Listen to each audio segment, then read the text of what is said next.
میں نے آپ سے کمیونٹی میں پوچھا تھا کہ آپ لوگوں کو سٹوری سننا پسند ہے، تو آپ میں سے کئی لوگوں نے کہا تھا کہ جی، اور یہ سن کر مجھے بہت اچھا لگا کیونکہ مجھے بھی بہت پسند ہے۔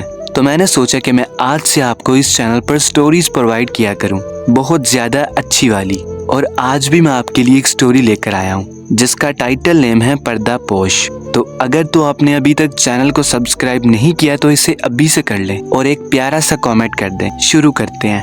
شادی کی پہلی رات میں نے گھونگھٹ اٹھانے سے پہلے اپنی پگ اس کے قدموں میں رکھتے ہوئے صاف الفاظ میں بتا دیا، مجھے معاف کر دو، میں حق زوجت ادا کرنے سے بالکل قاصر ہوں، صرف اپنی والدہ اور بہنوں کی خوشی کی خاطر خود غرض بن گیا تھا۔ اس نے وہ پگ میرے سر پر رکھتے ہوئے کہا، آپ جیسے بھی ہیں میرے سہاگ ہیں، میرا نصیب ہے اور مجھے اب آپ کے ساتھ ہی رہنا ہے۔ اس دن کے بعد اس اللہ کی بندی نے میرے ساتھ 30 سال گزارے، میرے گھر والوں کی ہر بات برداشت کی، بانجھ ہونے کے تانے بھی سنے، مگر میرا پردہ رکھا۔ قبرستان میں قدم رکھتے ہی ایک مہک نے استقبال کیا۔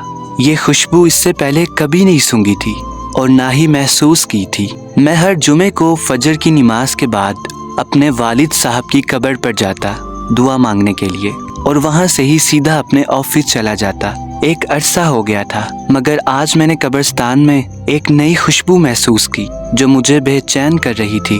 یہ خوشبو کسی طرح بھی دنیاوی خوشبو نہیں لگ رہی تھی۔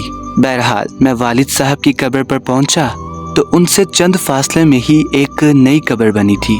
تازہ پھول اور چادر سے اندازہ لگانا مشکل نہیں تھا کہ 2 یا 3 دن پہلے ہی یہ قبر بنی ہے۔ والد صاحب کی قبر سے فارغ ہو کر جاتے ہوئے اس قبر پر دعا مانگنے کے لیے رک گیا۔ دعا کے دوران محسوس کیا وہ خوشبو اس قبر کے پاس آ رہی ہے۔ کنفرم کرنے کے لیے قبر کی مٹی کو مٹھی میں بھرا، ایک دم ٹھٹک گیا۔ قبر کی مٹی ٹھنڈی تھی جیسے نم ہو، جبکہ مٹی بالکل خشک تھی اور کمال حد تک ٹھنڈی تھی۔ بہرحال اس مٹی کو قبر پر ہی پھینک دیا اور ہاتھ جھاڑنے کے بعد چل پڑا۔ بھائی کی دکان کھولی، پہلا گاہک آیا، اس کو سامان دیا تو اس نے کہا، زمان بھائی آج خوشبو تو بہت کمال کی لگائی ہے۔ خوشبو؟ کون سی خوشبو؟ تو اس نے کہا، زمان بھائی خوشبو آپ لگاتے ہو اور پوچھتے ہم سے ہو کون سی خوشبو؟ بہت بھلے مانس آدمی ہو بھائی۔ یہ کہتے ہوئے وہ چل پڑا۔ میں نے جب اپنے ہاتھ کو سونگھا تو وہی خوشبو میرے ہاتھ سے آ رہی تھی۔ تمام دن میں اس خوشبو کو محسوس کرتا رہا۔ ہاتھ دھونے کے بعد بھی میرا ہاتھ معطر رہا۔ اگلے دن ہفتے کو بھی میں نہ چاہتے ہوئے قبرستان چلا گیا۔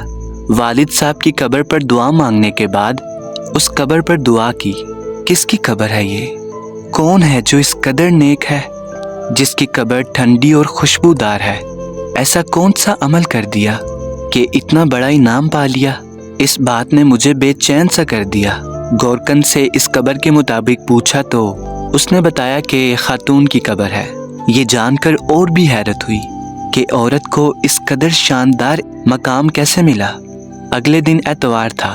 دیر تک سونے کی عادت ہونے کے باوجود صبح فجر کی نماز کے وقت اٹھ کھڑا ہوا۔ قبرستان میں داخل ہوا تو کیا دیکھتا ہوں، اسی خاتون کی قبر پر ایک بارش آدمی دعا کر رہا ہے۔ میں والد صاحب کی قبر پر دعا کرنے لگا۔